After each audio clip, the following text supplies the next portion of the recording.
This is my third meeting already today, and I've noticed they're all light. And I wonder if it has anything to do with the fact that it's going to be 80 degrees here in Buffalo today. So perhaps we are moving into that summer lighter meeting schedule thing, which is a little perfect. Welcome.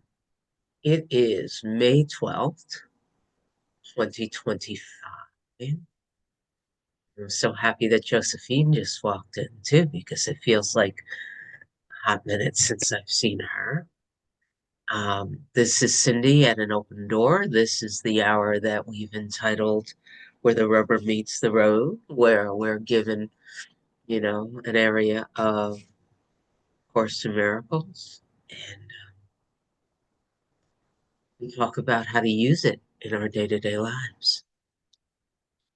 Um, this week, it's the section called Setting the Goal.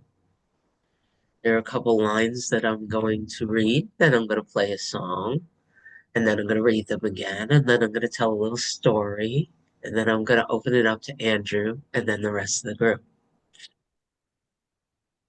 There you have it.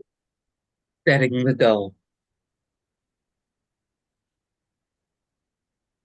And if someone needs the page in the purple book, it's page 566.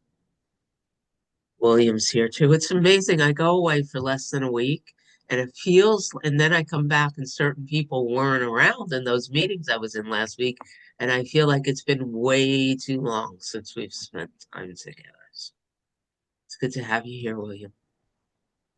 All right, here we go. In any situation in which you are uncertain, the first thing to consider, very simply, is what do I want to come of this? What is it for? The clarification of the goal belongs at the beginning, for it is this that will determine the outcome. ... The value of deciding in advance what you want to happen is simply that you will perceive the situation as a means to make it happen. You will therefore make every effort to overlook what interferes with the accomplishment of your objective and concentrate on everything that helps you meet it. ... The goal of truth has further practical advantage. If the situation is used for truth and sanity, if the situation is used for truth and sanity, its outcome must be peace. And this is quite apart from what the outcome is. For peace is the condition of truth and sanity and cannot be without them. Where peace is, they must be. Truth comes of itself. If you experience peace, it is because the truth has come to you, and you will see the outcome truly.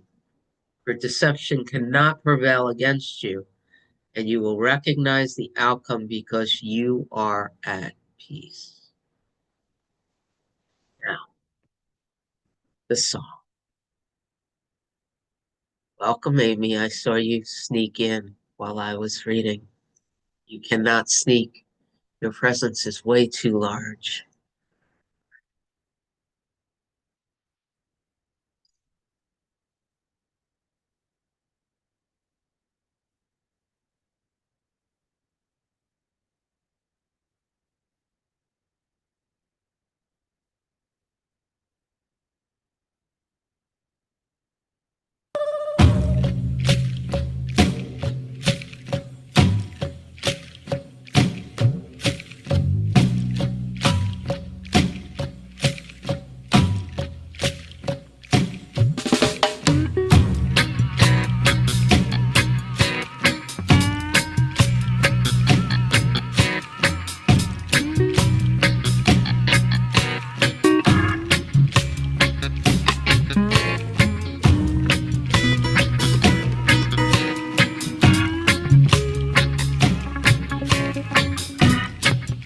want you to listen to me, sister. I keep it oh so low. Yes, I keep it nice and quiet so I can hear you scream. Those words are a wonder. These are the words, babe, I gotta hear. Oh, yeah. Those words are a wonder. Baby, these are the words I gotta hear.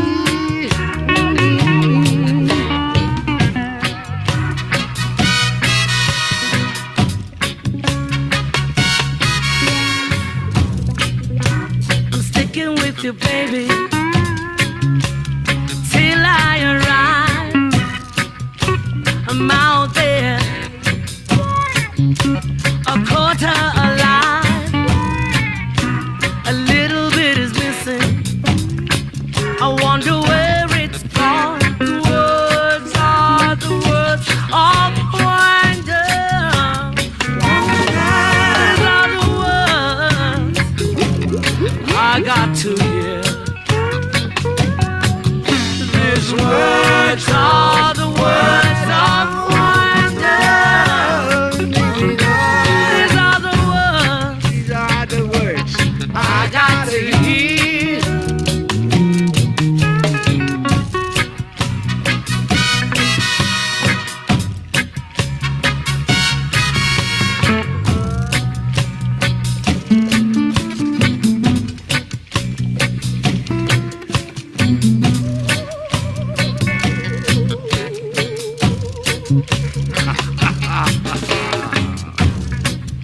Did you hear me? Tell me, baby. I babble on and on. Take no notice of me, baby. It's just another song. As I keep it nice and quiet, so I can hear you scream. Those words are a wonder. They are the words, you know, babe, I wanna hear. I wanna let you do the words.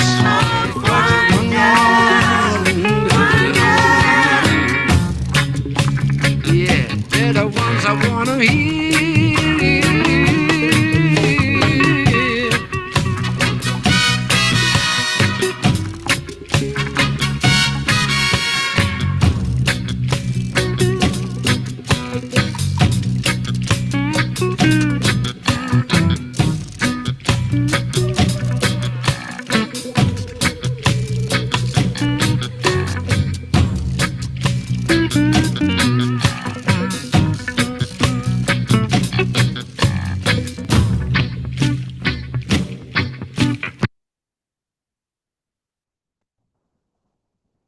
Didn't realize it was 8 minutes long. And so if anyone wants to hear the rest, we could do it afterwards. To me, nothing like I once decided, I once had this decision that I wanted to find a positive song that the Rolling Stones sang, right? I couldn't find one. Couldn't find one. That was Keith Richards. And his smile went from ear to ear. And that was a beautiful song. So I don't know who sang it originally, but Words of Wonder. In any situation in which you are uncertain, the first thing to consider very simply is, what do I want to come of this? What is it for? The clarification of the goal belongs at the beginning, for it is this that will determine the outcome. The value of deciding in advance what you want to happen is simply that you will perceive the situation as a means to make it happen. You will therefore make every effort to overlook what interferes with the accomplishment of your objective and concentrate on everything that helps you meet it. The goal of truth If the situation is used for truth and sanity, its outcome must be peace. And here's my teaching. I thought I was going to give you an in the moment teaching, but as I'm sitting with it now, and because my brain tells me it's going to make Richard laugh, I'm gonna tell you a story that's 12 months long.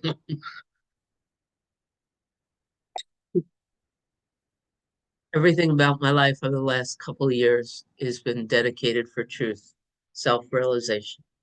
Doesn't matter what it is, right?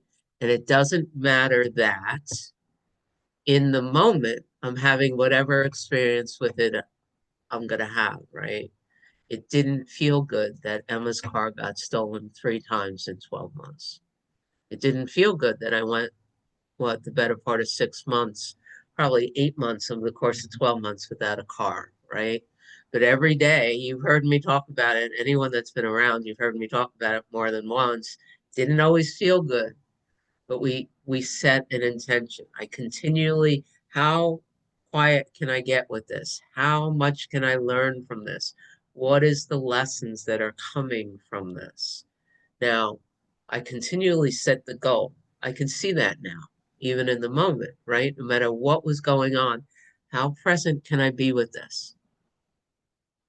How present can I be with whatever's going on in this moment? And how loving can I be? How open can I be? What is the highest and best? And man, I made some decisions over that last year that made no sense. In that 12 months, there was a couple of months where Emma wasn't talking to me and I took the car back. And there were times when I just wasn't with the car and people were telling me to take whatever, it doesn't matter. As of one of the first things that really occurred for me when I looked at all the things that happened over the course of the 12 months was when I took this recent road trip with Emma when we went to my back to New Jersey. And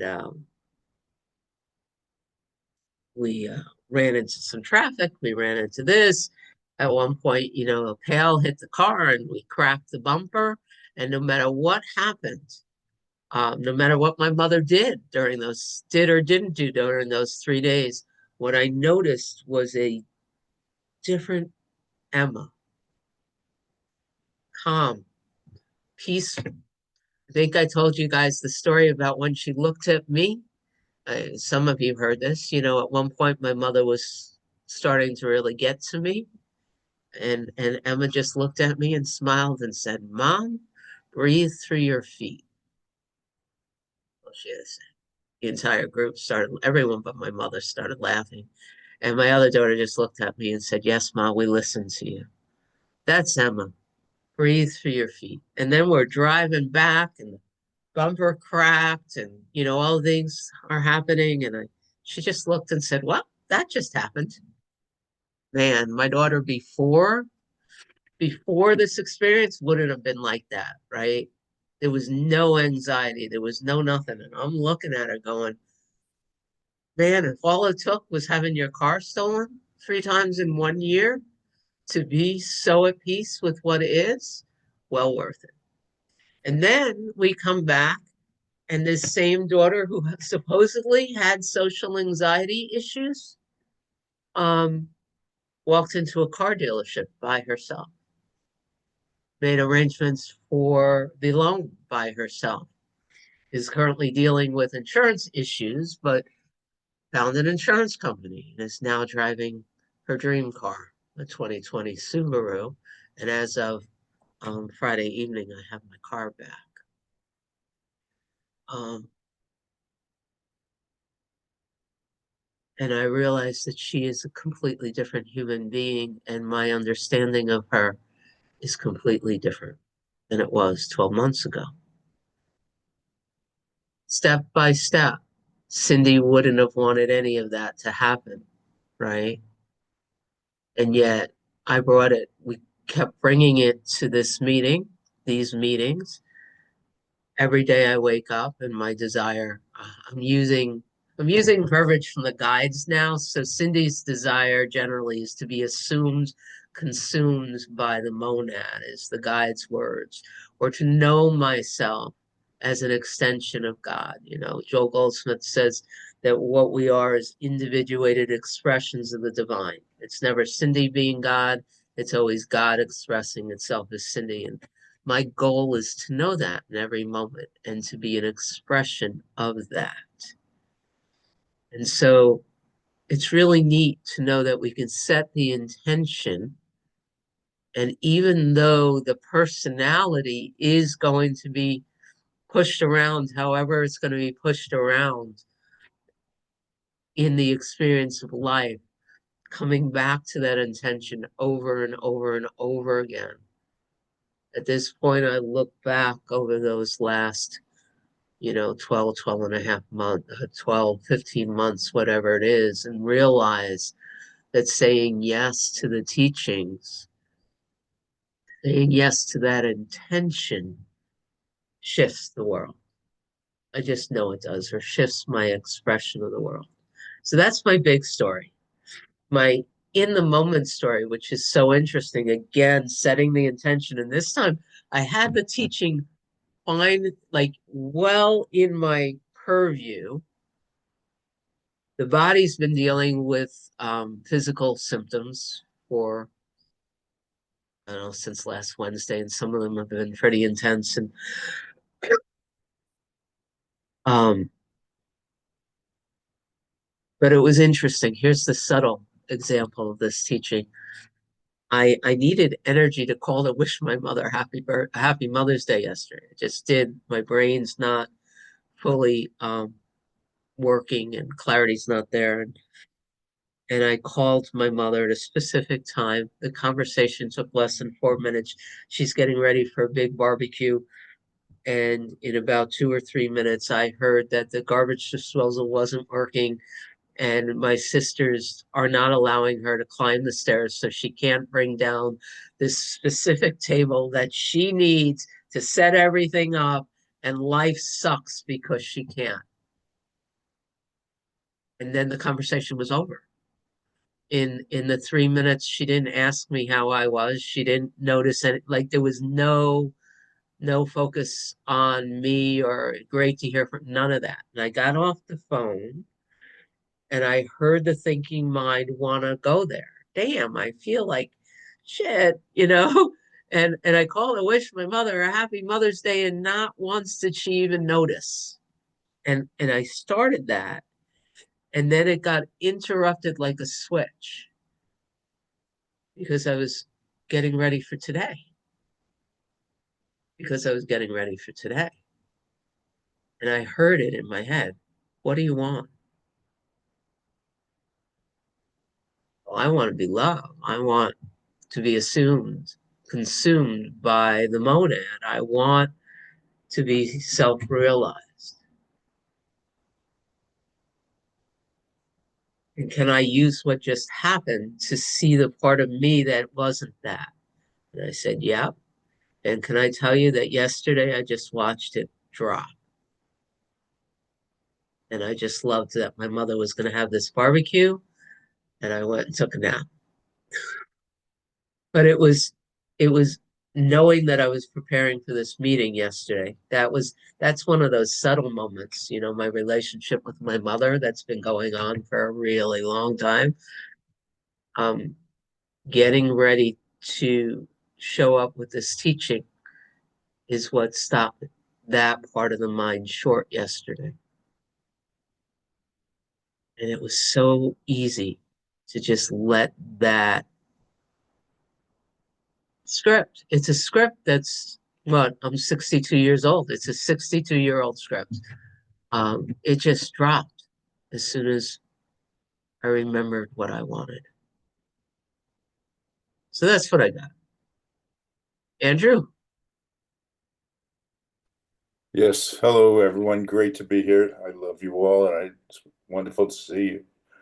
Uh, this lesson, it can be a bit hard to understand or tricky, but every situation that we're in at the moment is one that at some level of consciousness we chose to be in. The ego doesn't see it that way, but we're always in the situation where there's an opportunity for us to progress spiritually. And when you have to when you're in a situation and you want to determine the outcome, even that can be tricky because you might pick something that the ego chose. I can give you an example. Many years ago, I had to have a molar pulled because my tooth cracked. So I just figured, well, I'll get the tooth pulled and I'll live with it, a missing tooth. And I did for many years, but I had this intention that I would grow another tooth. Well, it never happened. It just doesn't work that way. I eventually had to get a crown because the other side of my mouth started hurting, and now I have two crowns. But the intention should always be, I think, how can I find peace with this situation? And because peace, it says, is the prerequisite for truth and sanity. And we are living in an insane world. We don't realize we're insane a lot of times, but just being here requires us to be insane. But we do have different levels of consciousness, and there's always a way to find peace, and that's what we need to find. That's my comment. Thank you. Thanks again, Cindy, for this chance to speak. Thank you, Andrew. All right. Who's next?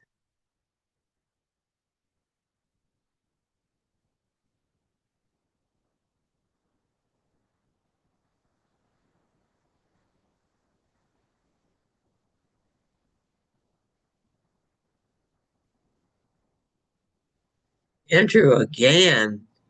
Well, I could go on a little bit because you reminded me of dealing with the mothers, because for 11 years, my wife and I had both of our mothers living with us because her mother was starting to get Alzheimer's and needed to be cared for. And my mother was living in the neighborhood. They were all in Orlando.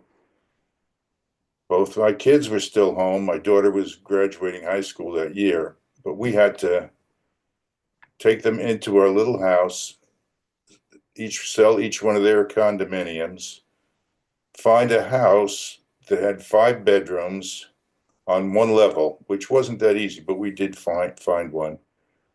And then we sold our house. For a while. We had 2 mortgages because we bought this house and still had the old one, but it all worked out. But now my mother didn't like my mother-in-law.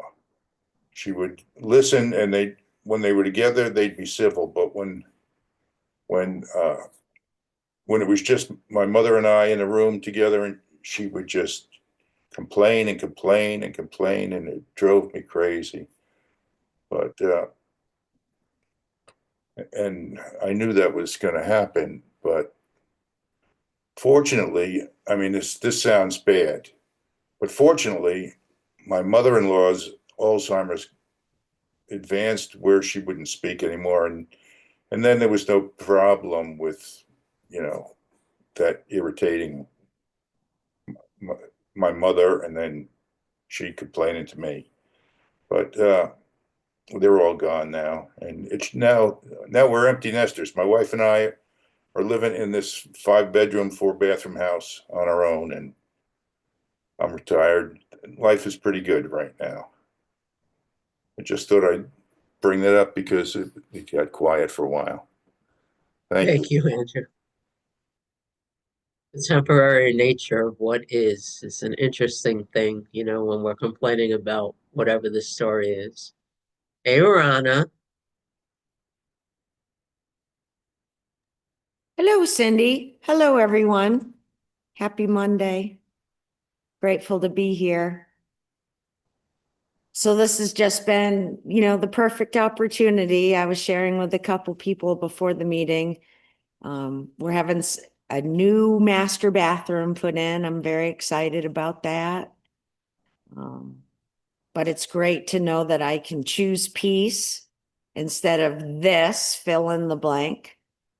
I've got contractors coming and going and questions and finding new problems under my house that they, while they're under there doing something for this, they're like, oh, by the way, and I'm just so grateful the way I would have panicked before. Like every question, every new finding, every thing always felt like it was my responsibility to fix, and it was going to be hard and it was going to cost a lot of money, and I'm just not having those feelings at all right now. It's like very neutral, which is so great. I had to turn my camera off for a moment because my girlfriend, who's basically the project manager on this, came inside and she was like, "You're not going to believe what they said," And so I just kind of listened, and I was like, mm-hmm. And I just let her finish, and whereas before the reaction would have been definitely to say something, to add to it, and definitely to get nervous on the inside. Like it was going to mean I had to do something that I didn't know how to do or something, and that is just not what's occurring. And this passage just is such a great pointer to remember the outcome that I want. Is peace. I just want to be at peace. And if I'm not at peace, then something's there as a gift, as a signal for me to take a look at it. So if later on this afternoon, there's a different type of reaction / response going on in this body or mind, I have the tools, to be able to get back to center, to back to alignment, to proceed from discernment. And that's what it feels like today, is like there's a discernment there that's a lot more than me. It's me, but it's so much bigger. And it comes from just the desire to want this more than anything else. And that's why I show up here every day, is to, I remember that desire in the morning, but this is such an anchor for me on a daily basis to just root back into that. I'm like on my own for a few hours, and then I root with you guys, and then I got a few more hours, and of course I have recovery meetings peppered in there too. I'm just so grateful that I have the time and space to do so much in regards to this work. And everything else gets done. My mom lives with me, Andrew. My son and my daughter live with me, and it all just happens. And it's happening a lot more peacefully these days. Such a gift. Thank you. My gratitude for you all being here and to teach me and to let me teach myself is very big today. Thank you. Thank you. Sandra's hand is up. Hey, Sandra. Good morning, everybody. I only missed a few meetings, but I really felt it. I missed you. As you were speaking, Rana, I just glanced down at this paragraph 2, and I love it. Paragraph 2. I love the whole section. And I was telling Cindy earlier, it truly is a miracle that no matter what section she picks or opens the book to, it always applies to whatever I'm doing that day or that week. Always, never fails. So this section started out saying, this is simple. and easily understood. And for me, the course has in the past not been simple and not easily understood. But now it is. Like, what happened? I understood it completely. And in section 2 or paragraph 2, it says, what do I want to come of this? What is it for? The clarification of the goal belongs at the beginning. And it goes on to tell us that as we go through experiencing life, we always try to figure it out at the end. Like, why did that happen? Why did I respond that way yesterday? So the goal is at the beginning. What is it for? So, I mean, I learned this in leadership and management classes and teaching. You set the goal for the lesson, You got to know what you want. And I had a bunch of some friends here who I hadn't seen in 50 years. They were my college roommates. And there was a definite wanting for everybody to have a good time, for there to be good food, for them to like my house, for the weather to be nice so that we could go outside and walk on the boardwalk, and for everybody to like me, right? All those things, being honest with you. And then as I sat and thought, and that caused stress. Like, what are we going to do if it rains? So as I sat with all of this, as we know to do, I realized that I only had one goal, and it's the goal for life. It's the goal that Richard keeps saying over and over. I want to be the love that I know I am. And that's it. I want to remember the love that I am and be the love that I am. And that is all it is. So I dropped all the plans. I didn't try to clean the house so that it was perfect. I only made one meal. And it was just such a beautiful experience. I love that it says here, there's value in deciding in advance what you want to happen, because then you will perceive the situation differently. The situation, everything that happened isn't just happening. You perceive it differently. And that makes it happen the way you want it to happen. And that's a miracle. So that everything that happens is an opportunity to be the love that I am. Every single little thing.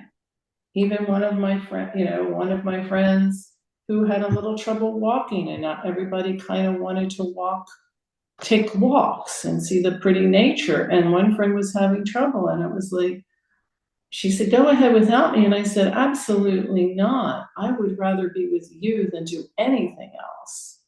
And I could just feel everybody join in that, because I just wanted to be the love.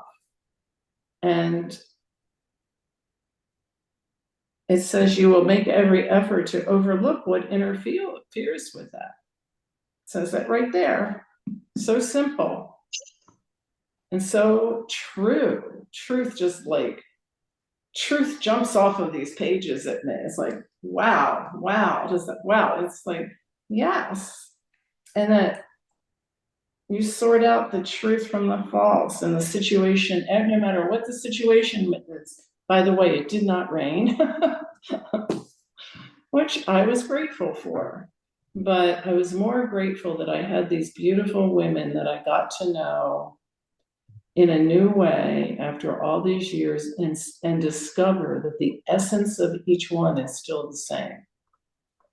No matter how our bodies have changed, our lives have gone in all these different directions, but the essence of each one, that bond that was formed 50 years ago, was still there. and that we were all just loving on each other for 4 days. You know, no competition, no, none of that stuff. You know what stuff I mean. So, once again, I mean, the situation is used for truth and sanity, the outcome must be peace. And it was. And it comes of itself. You don't have to strive for anything. There's no striving, you know? So, this course is such a blessing to us, isn't it? It's such a blessing. It changes lives. It changes the lives that we interact with.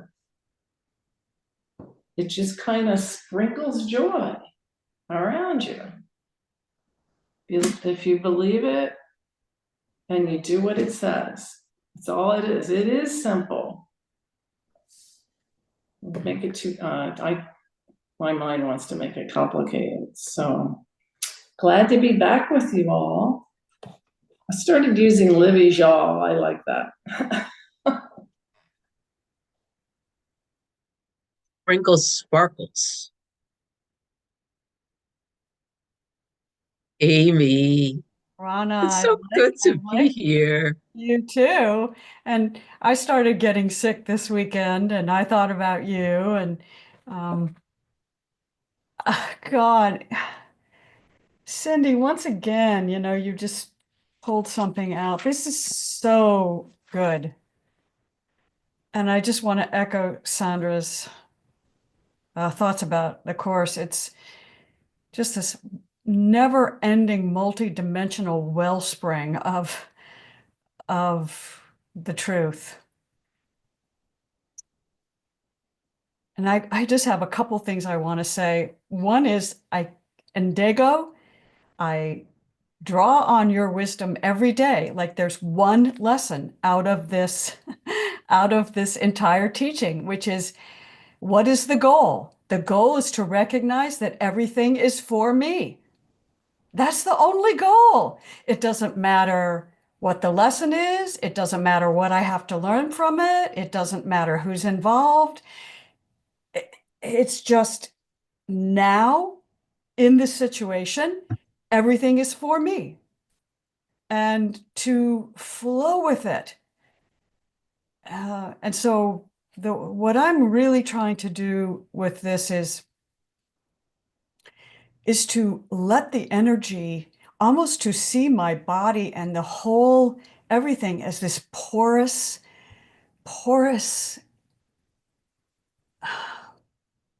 projection. And I'm just this conscious awareness in which it's all arising, and I'm just allowing it to happen. And so that's one thing. The other thing, I went to a memorial service this weekend, which was for the husband of a good friend of mine who got me into much of the spiritual path that I got on. And as I was preparing to go, it was in this big barn, and I was having all kinds of judgments as I was getting ready to go about him and how he handled his life, and my friend and how she handled her life, and the mistakes that they made. And there was a part of me that was kind of like, I know all minds are joined, and I know he's hearing these thoughts. And there was a part of me that was afraid because these are not gracious thoughts. I'm focusing on his lack and I'm making these judgments about him. And so the first thing that I did was just said, okay, don't try and push these down. Let him see them. Give them to the Holy Spirit. You know, if he's around and he sees you, he'll see that you're giving them to the Holy Spirit. And there's nothing wrong with that. That's fine. And so that just immediately opened me up and moved everything. Like there's a form of sort of spiritual constipation when we don't allow the things that need to come up, they get stuck. And so I go to the service, and it is absolute. I go with an open heart and just willing to be there, and with a goal of being open and being present. And I learned so much about him and so much about his family, and it was just beautiful.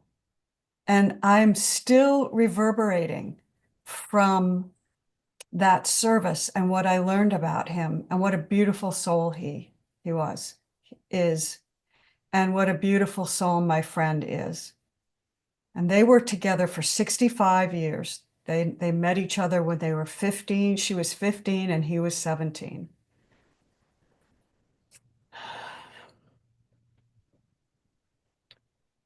The last thing that I want to do is share a dream that I had last night, which for me is emblematic of where I am.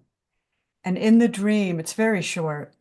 I'm in this car, which is myself, my body, my awareness, but I'm in this container, this car, and I'm driving, I'm looking up, and there's a small hill in front of me, and it's just flooding with water. There's just water coming over the top of the hill, just coming, and I'm thinking, this is going to lift this car up and take it away, and I don't know where it's going to go. And I look over to my right, and there's a little bit of an incline, and I think, well, if I go to the right, maybe it will be a little shallower over there, and I can get the car up there and then move it up over the hill. My goal was to stay in the car and move everything up over the hill, over the water. But there was a part of me in the whole thing that was like, well, I don't really know what's going to work. I don't know. The water may come, and the car may get lifted up, and I don't know where it's going to go. I'm not sure. And that's how the dream ended. And I've been thinking about it and carrying it with me all morning. And it's a pretty easy dream for me to work with. But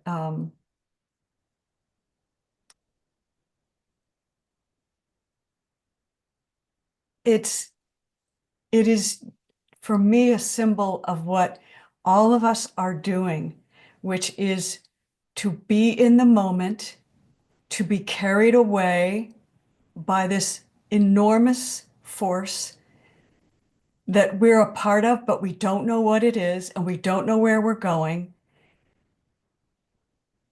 And our goal, which is a common goal, which we're sharing here, is to just allow and allow and allow and allow.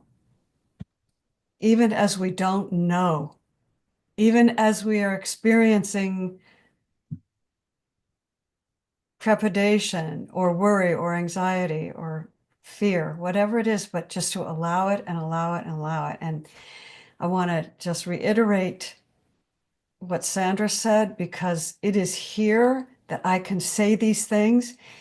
This is my true home, is with all of you in these conversations. And I'm so grateful for this space and for each and every one of you. And I thank you so much for giving me the freedom to be myself with you. Thank you.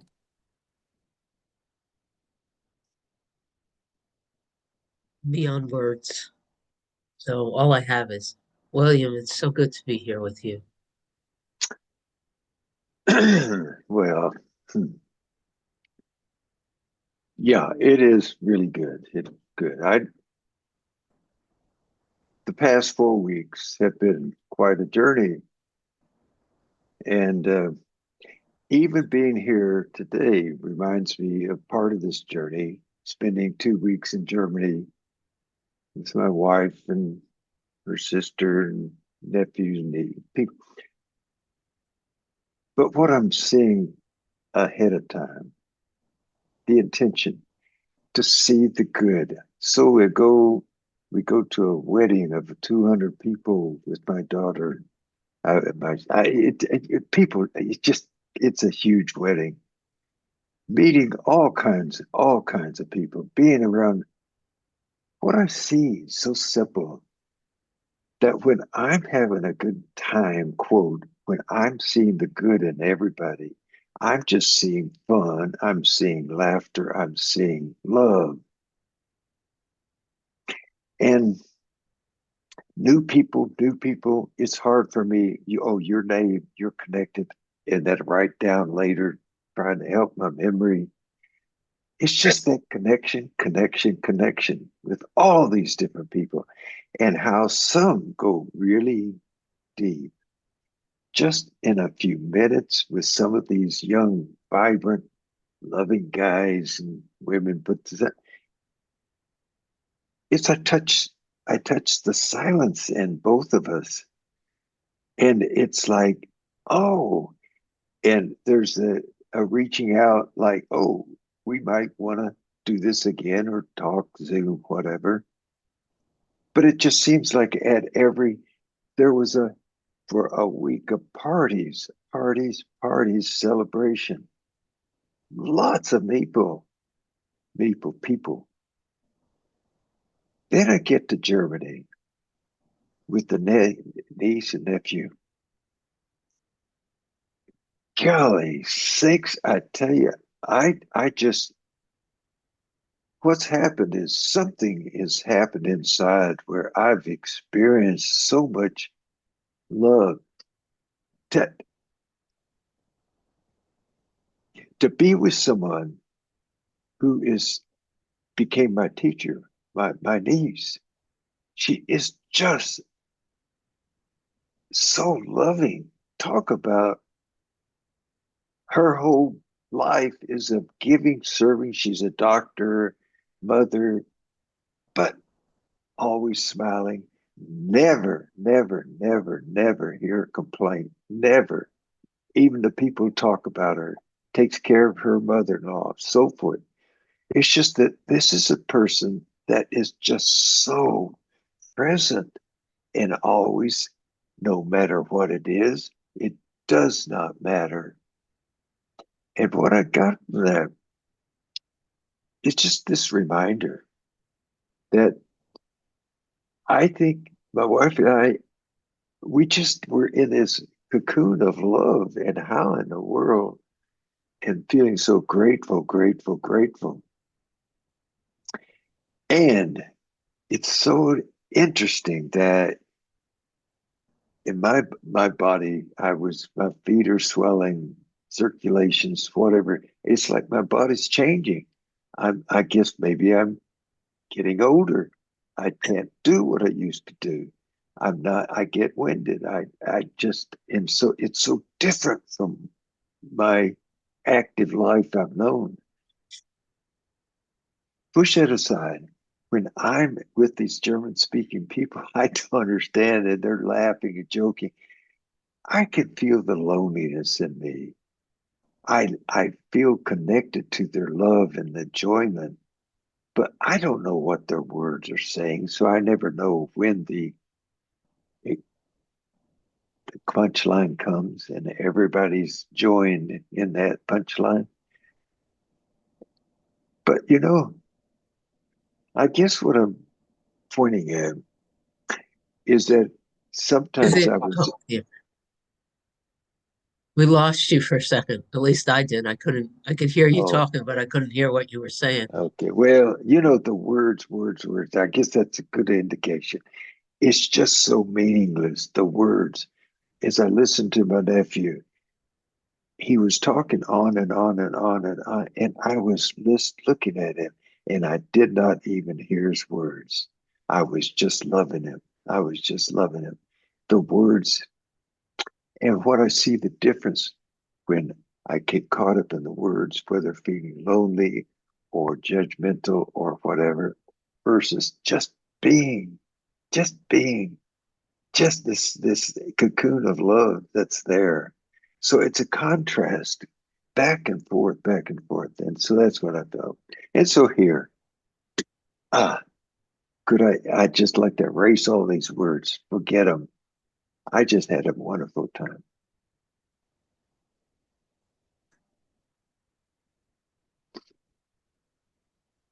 Beautiful.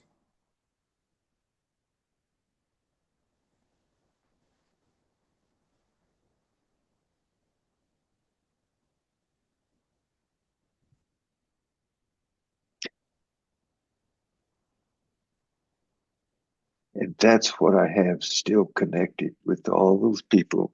Some new people that I'm sure will connect in that deep way. It's like just being open, loving, and it happens.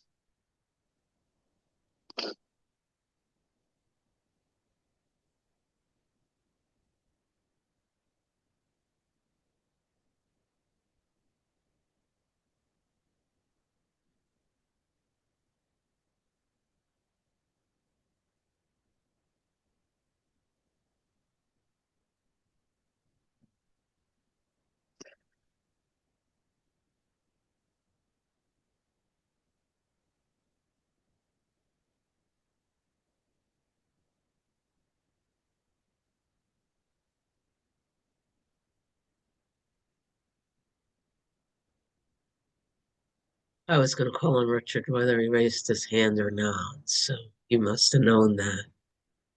I did.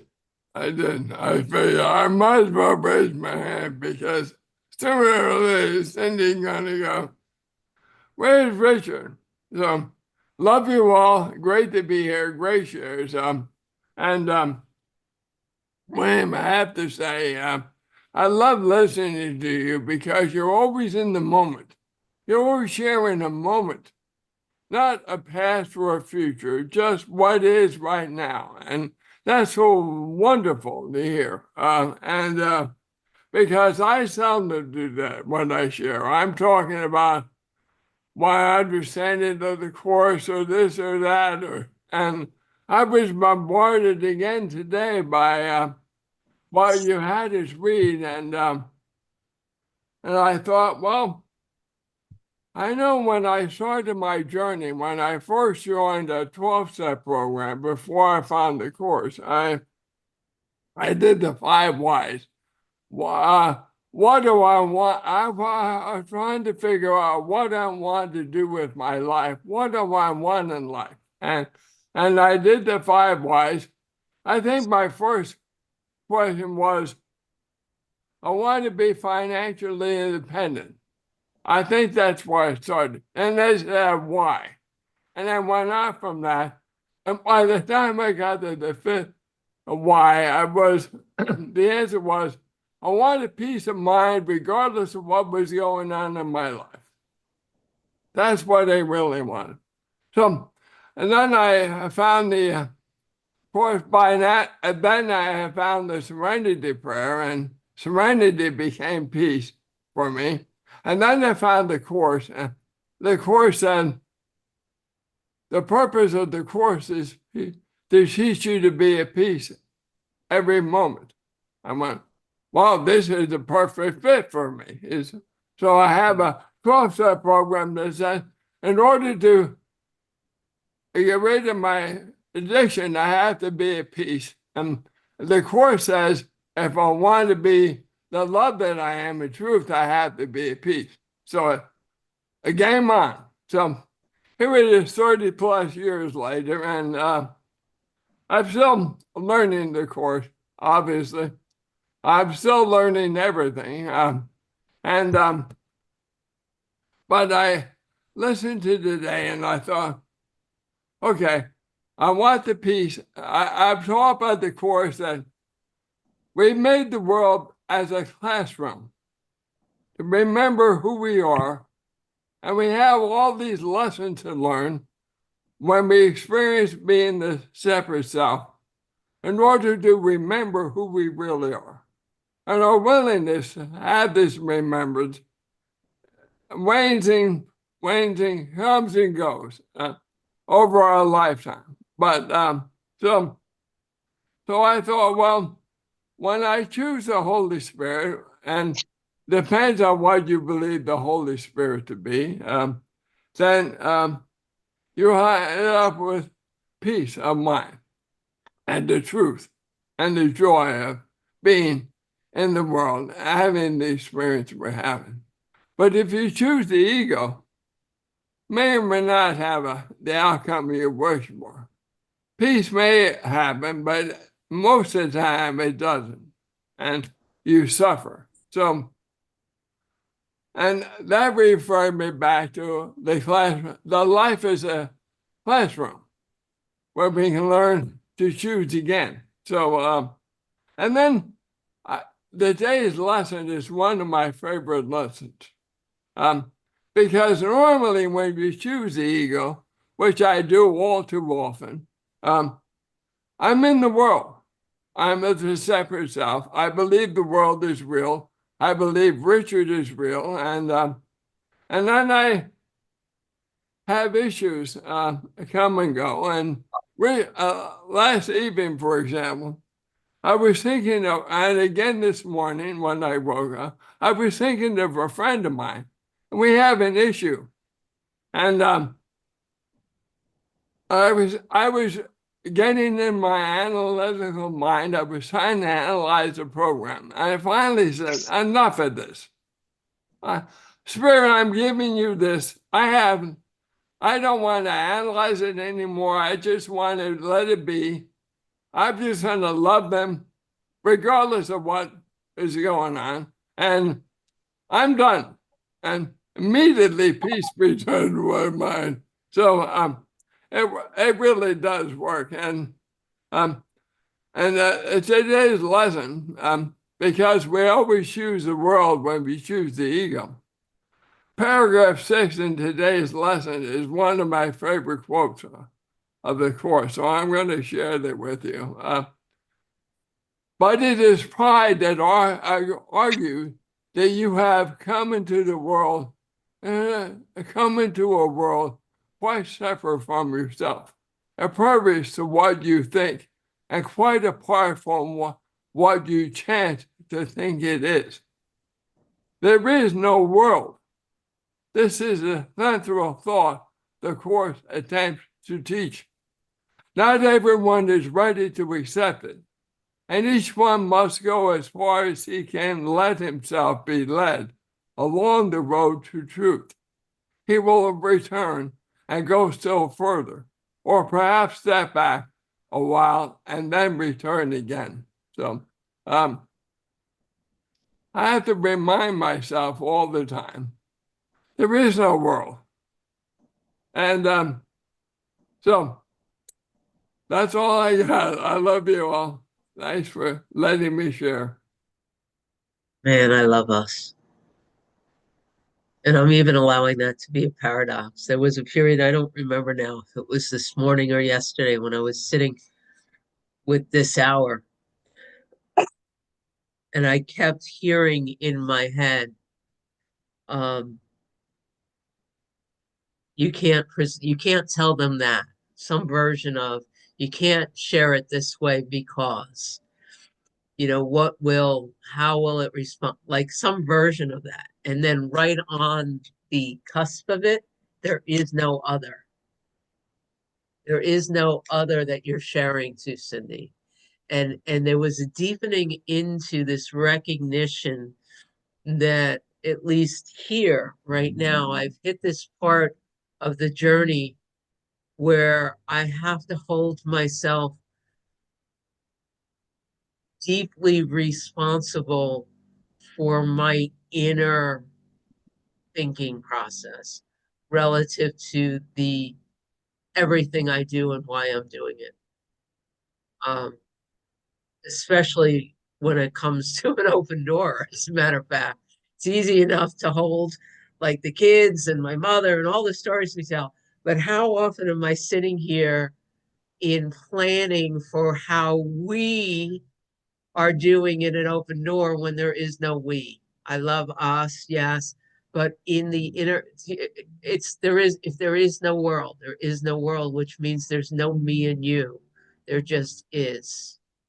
And holding yourself accountable to that in an inner landscape is what I was seeing in preparation for this hour. It requires not allowing the dualistic mind to plan how I'm going to share anything with somebody else. I don't. Rain just went. That's 61 minutes.